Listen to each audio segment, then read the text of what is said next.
Hello everyone, welcome to Simply Not Silent. My name is Connery Francis, and today I am sharing with you a video. It's actually a follow-up to an interview that I did for a dear friend of mine, Cindy Sabato, and for her deaf and hard of hearing students at the Space Coast Junior Senior High School in Florida. So after I did the interview, the students were, they loved it so much that they sent me a list of Q&A, a list of questions. So today's video is going to be a Q&A where I answer these 17 questions. This is actually going to be part one of 2 videos. So I'm just going to focus on the first 8 or 9 questions for today's video, and then I'll follow up with the second video and I'll answer the rest of the questions. Just a disclaimer, although I prefer to sign and answer, today I'm going to be using Syncom, where I'm speaking and signing at the same time, not using ASL grammar, more like English grammar. So I just want to put that out there for viewers who may not have a full understanding of the different modes of communication when it comes to signing. And also, I live right next to a main road, so if you hear cars driving by and it's loud, I'm so sorry. I tried to figure out how to control the background noise and to minimize it, but it's just impossible. So I apologize beforehand. So let's just get into the video. So the first question is, what was your favorite subject in school? I would have to say my favorite subject was English. I enjoyed reading and writing, and also at home my mom spent a lot of time with me, making sure that because I had struggled with comprehension, so my mom spent a lot of time with me to read and write. So I would say English was my favorite subject. Question number 2. What was your favorite color for your hearing aids? I like that question. So growing up, I had so many different hearing aids. I had behind the ears, in the ears. I would say my favorite one that I had was when I was in middle school. The outer part of my hearing aids were purple, but my molds were pink. So I was lit. So yeah, I had the 2 color blends. Alright, so number 3. How old were you when you became a teacher? Okay, I think I was like 28, 29. I should have spent a little bit more time trying to figure out the math of that, but yeah, I think I was 28 or 29 when I first became a teacher. It's been 12 years now since I've been teaching. Time goes so fast. All right, number 4. Did you work anywhere else before you became a teacher? Yes, I worked in Rochester when I was in college in Rochester. My first job was at Big Lots.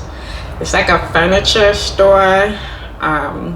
So yeah, that was my first job. And then my second job was at Target. And I really liked that job too, because I was able to get a 10% discount, and it was close to school.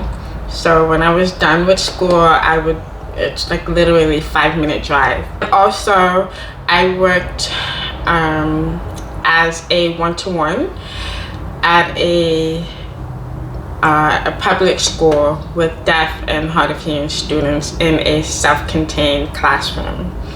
So yeah, those were my jobs before I landed my real professional job as a teacher. Number 5, do you feel embarrassed to sign when you're with other people? Now, no, I love signing. But in the past, growing up, yes, I was very embarrassed. I didn't want to be seen as different, so I'd rather just speak than sign. And then there's another question a little later about what was the hardest thing that I overcome. I'll go more into detail about that. But yeah, signing now is it's a beautiful language now. Many people are aware of deafness. Signing is very popular. Many people want to learn signing, so I've grown to really love and appreciate the language. Number 6, have you ever felt like you were judged because you were signing in public? Yes. Yes, when I was in middle school or high school, like the earlier parts of high school, I just felt like all eyes were looking at me, and it just gave me a weird, funny feeling. So I refrained from signing, and I spoke most of the time. Number 7, what message do you have for people or students who have cochlear implants or hearing aids and that are being made fun of or bullied for that? It's really unfortunate. What I would suggest that you do, oftentimes when people bully other people or they make fun of other people, it's generally because they have a lack of awareness. What I would suggest in situations like that, I would first put it back on them and say, well, how would you feel if someone is picking on you for something that you have no control of? And then I would follow up with giving them an opportunity to explore. Maybe you take off your hearing aid, show it to them, show them the different features, and you can even mention how it benefits you. You can even mention the design and the technical aspect of the hearing aids and the cochlear implant. Now with technology and how hearing aids are made, they're made so that it could be accessible for you. You can connect it to your phone, you can listen to music, you can watch a video without taking it off and having to replace it with AirPods or headphones. Now you can use your hearing aids and you have full access to material just like anyone else.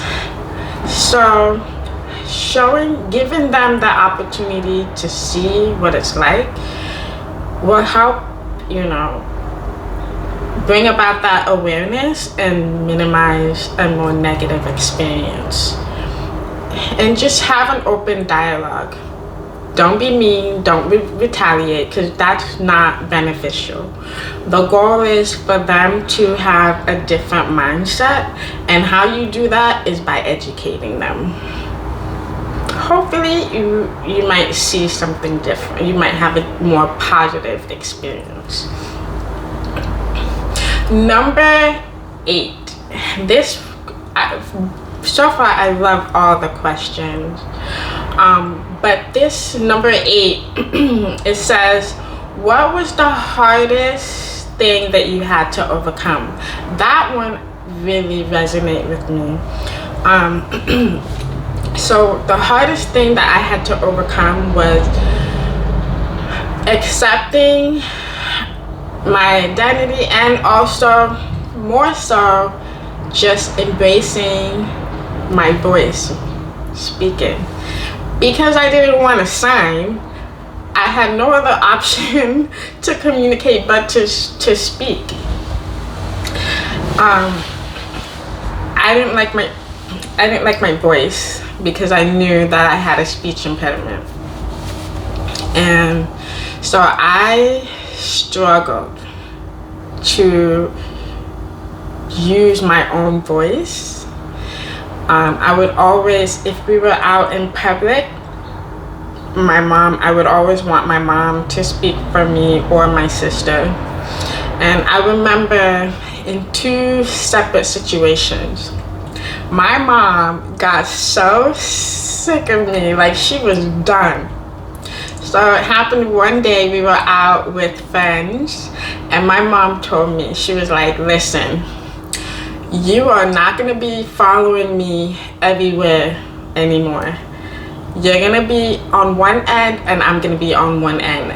And when she told me that, I was just like, what? You're disowning me? Like, are you serious? So we had a plan.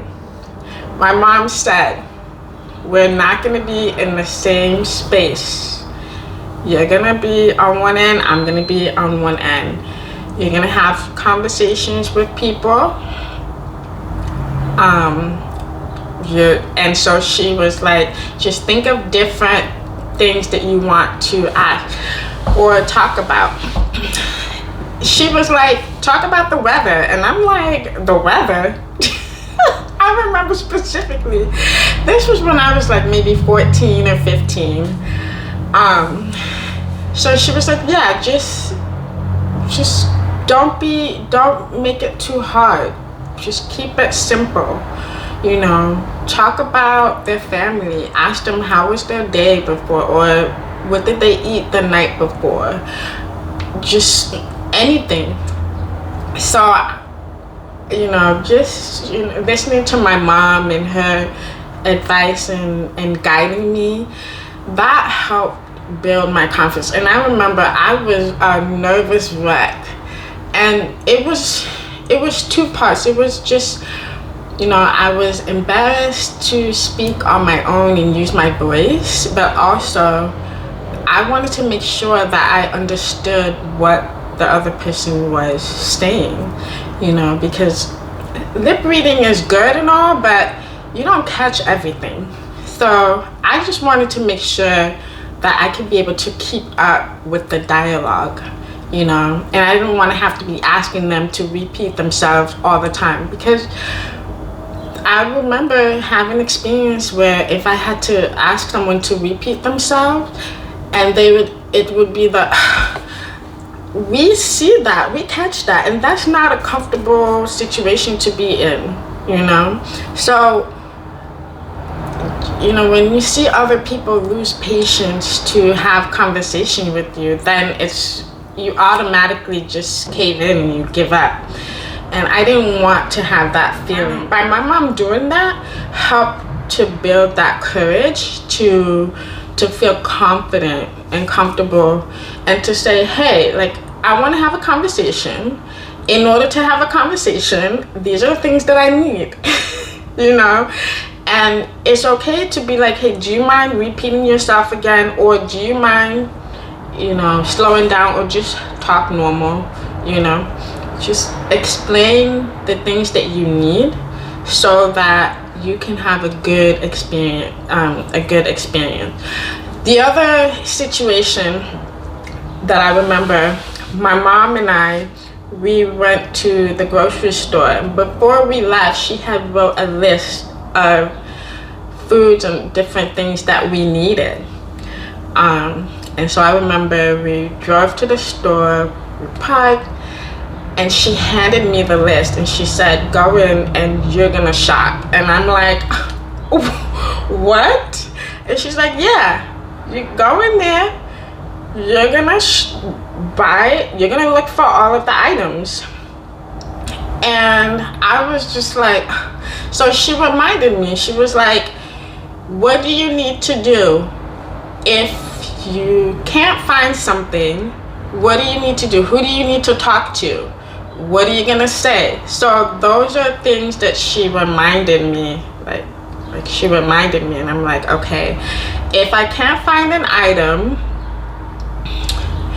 then I can look for a worker and I can say, hey, I need such and such, where can I find it? And if I couldn't understand them, again, ask them to slow down, or just tell them, hey, I'm sorry, I can't hear you, can you repeat yourself? That's it. It was just keep it simple.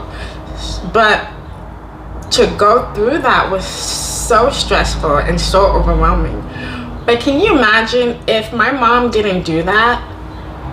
What would I be doing now? Would I still be depending on my mom and my sister to communicate for me? Can you imagine? No, like it had to, that had to stop. And me being independent and being able to speak up for myself had to start. It had to start somewhere. So now, you see me now, I'm like, if I'm open, communicate with my friends, family, anything I need, you better believe I am going to ask and I speak up, So I have to thank my mom so much for that, she's the reason why I'm able to overcome that huge struggle for me. So I'm gonna stop it here. Thank you so much for your time. I really appreciate your attention.